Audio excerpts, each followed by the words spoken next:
back. We have 5 students joining us from R.L. Clemeston Elementary today. They're in grade 7 and they're learning how to take good pictures. How? Sarah Schreiner from Exposure Camel is giving them some fantastic tips. Welcome back to the show. Thank you for having us. And welcome for all of you guys to be here today is fantastic for us. Yeah.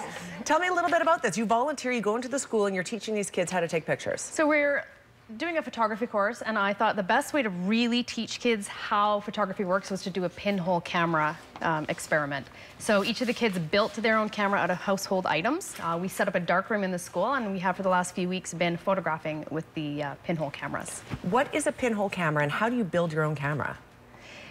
Any kind of household object that you can seal up. I ordered direct positive film paper, so we put a pinhole in it, we seal the whole thing up, we make sure it's really dark and light proof, and then we have at her. Okay, so should we start with the first image? Because these students are going to tell us a little bit about this. So, Sarah, maybe tell me which student's photo is this? Dex's photo up in the front, and Dex is going to tell us a little bit about that. Okay, let's talk about that. So we are looking at right now a shot of a motorcycle, or is this a bike? It's a dirt bike. Okay, so tell me, what did you build your camera out of? Well, we built ours out of a coffee tin that we painted black. And was that a lot of work to do that? It wasn't too much. Like, you had to kind of make a cover, and like, yeah, it's not too much. Okay, so what made this camera work that when others did not? Well, ours was the first camera that was completely light proof, which means no light could get into the camera, and we used the pest strips that Sarah ordered to figure out our exposure time, and our exposure time, which was 4 seconds, was quite short, but in the end it turned out good, but it was quite blurry, the picture. Right.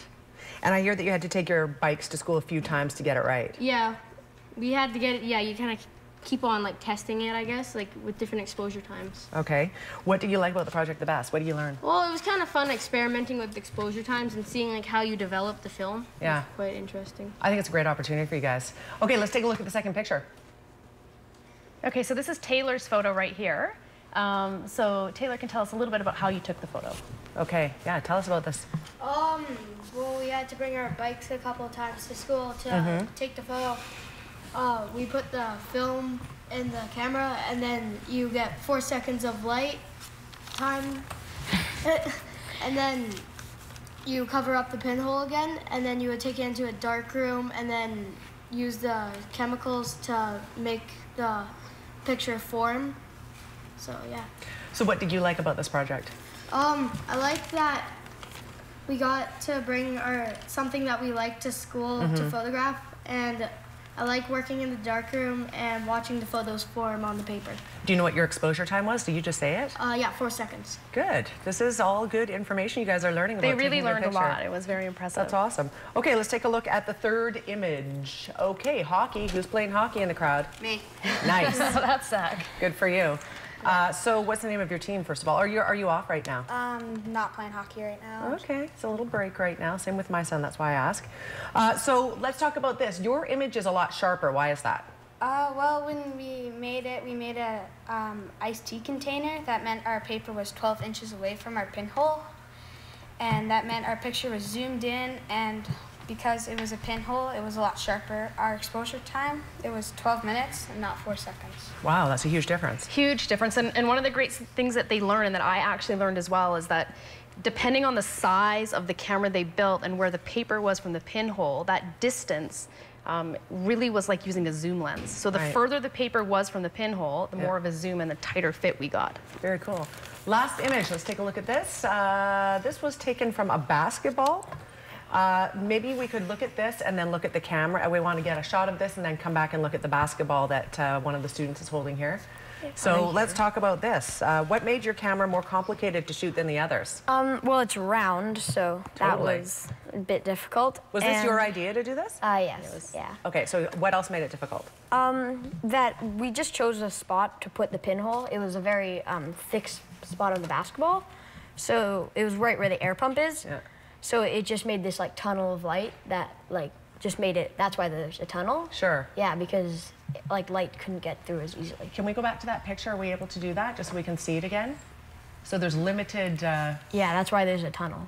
So that black ring we're seeing is actually the air pump itself, because it's really thick in that spot. That's really cool. Yeah. Great idea. And you can see here that how we're seeing so much more of the court here than we did with the hockey. It's because the image in this one was only 4 inches from the pinhole. We raised it up in sides. It was only 4 inches, and that's how you get that width. Whereas with the 12 inches, we were really zoomed in. Fantastic.